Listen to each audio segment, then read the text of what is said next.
Meron ako sasabihin sa inyo. Maturing is realizing na hindi mo kailangan ng madaming school supplies. Laptop. Tapos ito hindi naman to notebook, sketchpad ko to. Pero yan, pero kung gusto ko i-drawing yung mukha ng teacher ko, pwede ko drawing. Yan lang dala ko. Tapos isang ball pen ba. Now that is college.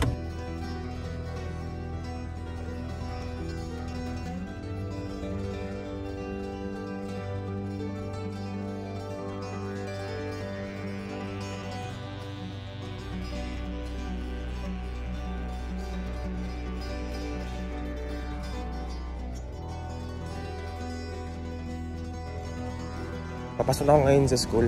Psychology class.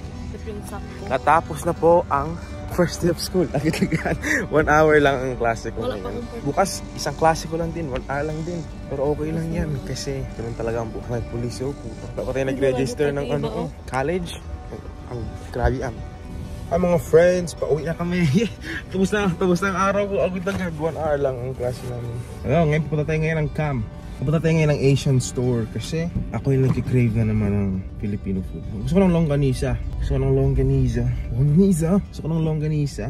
Kaya tara. Let's go.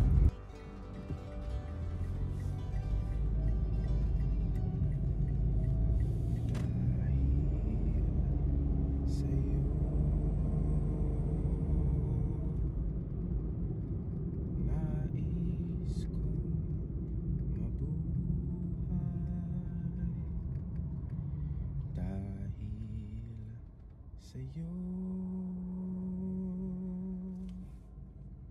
hanggang mamatay,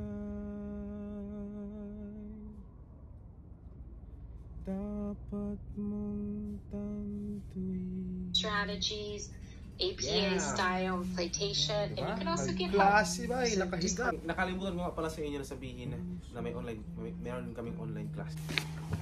Good morning, my friends. This is day 2 of our first day of school.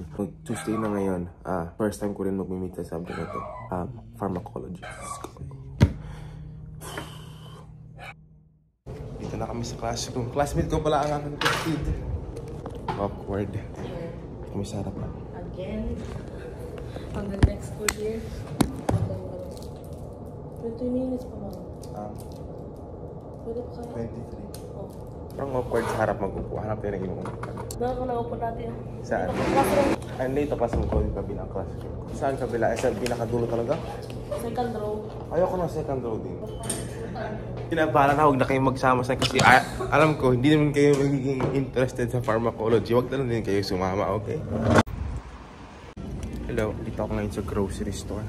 Parang naging tradition ko na ngayon ata na pumunta ng grocery store after ng klase. Bakit yun? Pero hanap ako ng chicharon. Sayang. Wala na ba eh. Wala na yung masarap na chicharon nila. Hello! I am on my way to pick up my sister from school. Kasi meron siyang class from 6 to 9.